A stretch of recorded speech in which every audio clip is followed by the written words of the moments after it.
നമസ്കാരം, ഞാൻ ഡോക്ടർ ദിവ്യ.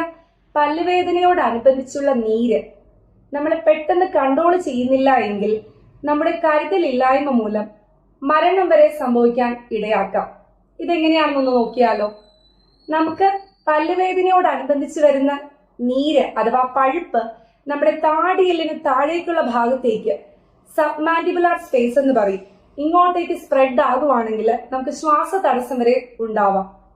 അതോടൊപ്പം തന്നെ ശക്തമായ പനി, വിറയൽ, ഭക്ഷണം കഴിക്കാൻ പറ്റാത്ത അവസ്ഥ, സംസാരിക്കാനുള്ള ബുദ്ധിമുട്ട്, ഉമിനീര് പോലും ഇറക്കാൻ പറ്റാത്ത അവസ്ഥ, ഇതിനെല്ലാം കാരണമായേക്കാം ഈ പല്ലുവേദനയോടനുബന്ധിച്ചുള്ള നീര്. ഇതിന് നമ്മൾ പറയുന്നത് ലുഡ്വിഗ്സ് അഞ്ചൈന എന്നാണ്. ചുവന്ന തുടുത്ത് വീങ്ങിയ നാവ് ഇതിന്റെ ഒരു പ്രത്യേകതയാണ്. ഇതിന് നമ്മൾ ട്രീറ്റ്മെന്റായി ചെയ്യേണ്ടി വരുന്നത് പെട്ടെന്ന് തന്നെ ഈ പഴുപ്പിനെ നീക്കം ചെയ്യണം. ഇതിലെ ഒരു ശ്രമകരമായ അവസ്ഥ എന്ന് വെച്ചാൽ നമുക്ക് ശ്വാസം നിലനിർത്താനായിട്ട് ശ്വാസകോശത്തിലേക്ക് ഇടേണ്ട ട്യൂബ് ഈ വാ തുറക്കാനുള്ള ബുദ്ധിമുട്ട് കാരണം അതിലേക്ക് ഇടാൻ ബുദ്ധിമുട്ടായിരിക്കും. അതുമൂലം തന്നെ നമുക്ക് ട്രക്കിയോസ്റ്റോമി, ചിലപ്പോൾ തൊണ്ടയിൽ ഒരു ഹോൾ ഉണ്ടാക്കി ട്യൂബ് ഇറക്കേണ്ടതായിട്ട് വരാം.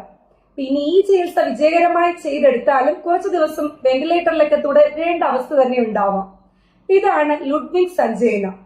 ഇനി നേരെ മറിച്ച് നമ്മുടെ മുകളിലെ പല്ലുകളിൽ ഉള്ള ഇൻഫെക്ഷനാണ് പടരുന്നതെങ്കിൽ നമുക്ക് കാവേർണസ് സൈനസ് ത്രോംബോസിസ്, അതായത് തലച്ചോറിലെ രക്തപ്രവാഹത്തിൽ വരുന്ന ബ്ലോക്ക്, അതുമൂലം തലയിൽ നിന്നുള്ള രക്തയോട്ടം ഹൃദയത്തിലേക്ക് എത്താതെ വരുന്ന അവസ്ഥ, അതുപോലെ തന്നെ തലയിൽ പഴുപ്പ്, മെനിഞ്ചൈറ്റിസ്, സൈനസൈറ്റിസ്, ഇനി ഇത് ഒന്നുമല്ല എങ്കിൽ നമ്മുടെ ബ്ലഡ് സ്ട്രീമിലേക്ക് ഈ ഇൻഫെക്ഷൻ പടർന്നിട്ട് സെപ്സിസ്, ഇങ്ങനെയുള്ള ലൈഫ് ത്രെറ്റനിങ് ആയിട്ടുള്ള ഒരുപാട് കണ്ടീഷൻസിലേക്ക് നമ്മളെ നയിക്കാൻ ചാൻസ് ഉള്ള ഒരു കാരണമാണ് നമ്മുടെ പല്ലുകളിൽ നിന്നുള്ള നീര്. ഇത് എത്രയും പെട്ടെന്ന് കൺട്രോൾ ചെയ്തെടുക്കേണ്ടത് നമ്മുടെ ആവശ്യമാണ്.